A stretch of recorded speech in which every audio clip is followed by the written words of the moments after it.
kisah-kisah terdahulu gitu Ustaz. Iya. Ustaz Salim biasa terkenal dengan babat tanah Jawa dan sebagainya gitu. Nah, ini kalau terkait dengan integritas ini Ustaz, mungkin ada contoh-contoh kisah atau kejadian yang kemudian menjadikan kita lebih peduli terkait dengan integritas ini gitu Ustaz. Ya, karena kita tadi hidup di zaman yang memang orang sudah demikian dia terkait dengan informasi, terkait dengan cara dia bisa mencontoh dimanapun. Mungkin yang bisa memberikan ya, asal pengaruh lah dia kepada kita untuk bisa menjalani integrasi lebih baik lagi. Jadi ikhwan dan akhwat yang dimuliakan oleh Allah Subhanahu wa taala, Bapak Ibu sekalian, integritas dalam pengamalannya tentu kita mendapati contoh terbaik dari masa Rasulullah sallallahu alaihi wasallam dan para sahabatnya radhiyallahu anhum ajma'in. Bagaimana kemudian misalnya seorang Abu Ubaidah bin Al-Jarrah digelari sebagai aminu hadhil ummah, orang kepercayaan dari umat ini, sampai-sampai beliau gitu ya di dalam melaksanakan amanah sedemikian jujurnya tidak akan terkurangi sedikit pun dan tidak akan tertambahi sedikit pun dari apa yang kemudian menjadi tugas. Itu diantara istimewanya Abu Ubaidah bin Al-Jarrah.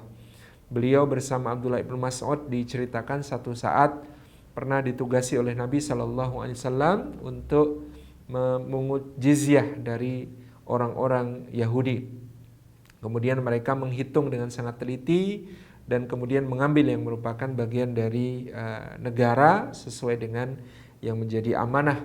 Lalu orang-orang Yahudi ini mencaci maki beliau, tetap mencaci maki beliau. Maka beliau mengatakan, wahai orang yang oleh Al-Quran disebut lebih hina daripada kera dan babi, sesungguhnya demi Allah, seandainya aku mau, aku bisa mencurangi kalian. Seandainya aku mau, aku bisa melebihkan atau mengurangkan sesuai hawa nafsuku untuk mendapatkan pujian kalian atau keuntungan bagi diriku sendiri.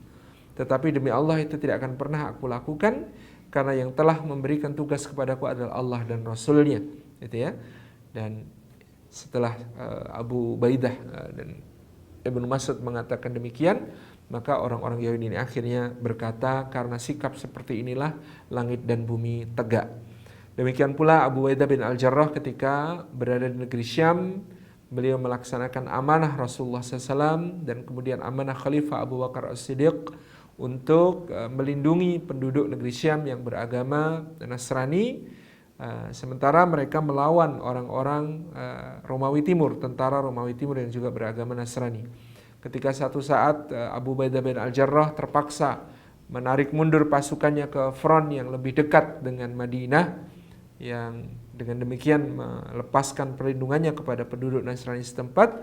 Penduduk Nasrani setempat mengatakan, demi Allah kami lebih menyukai berada di bawah kalian yang berbeda agama daripada dengan tentara Romawi yang seagama dengan kami, karena kalian lebih menghormati kami, karena kalian adil kepada kami, tidak pernah menyakiti kami dan tidak pernah melanggar hak-hak kami. Inilah integritas, gitu ya. Jadi yang dilakukan oleh Abu Ubaidah bin Al-Jarrah ini sampai-sampai membuat penduduk Nasrani negeri Syam ketika itu, orang-orang ini mengatakan orang-orang ini orang-orang yang lebih mulia daripada murid-murid Nabi Isa alaihi salam, gitu ya.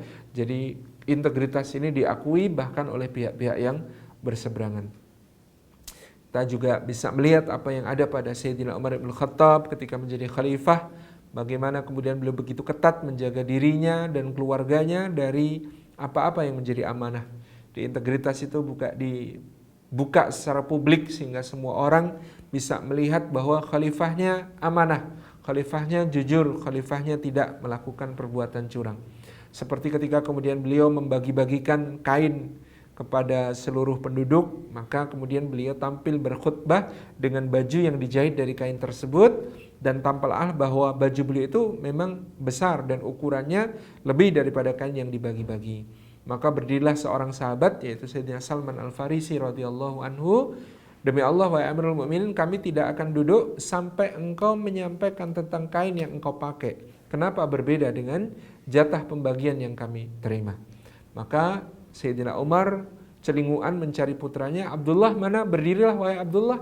Maka putranya Abdullah bin Umar berdiri kemudian dia berkata, sesungguhnya ayahku seorang yang badannya besar, sedangkan kain pembagian itu tidak cukup untuk membuat baju seukuran tubuh beliau, sehingga aku berikan bagian dari milikku kepada ayahku, yang dengan itu dia bikin baju yang lebih besar yang cukup untuk dirinya.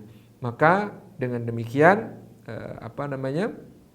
yang dikatakan oleh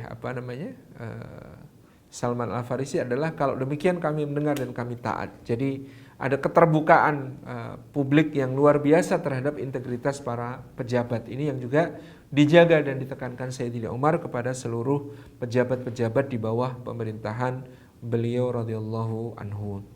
Kalau yang sedang mungkin menikmati bacaan yang berapa bulan lalu kami terbitkan, Sang Pangeran dan Janisari terakhir, mungkin bisa dimengerti juga bahwa salah satu akar penyebab Perang Jawa adalah persoalan integritas, di mana Patih Danurejo IV adalah seorang yang sangat korup, yang memberlakukan berbagai macam pajak yang sangat menindas rakyat.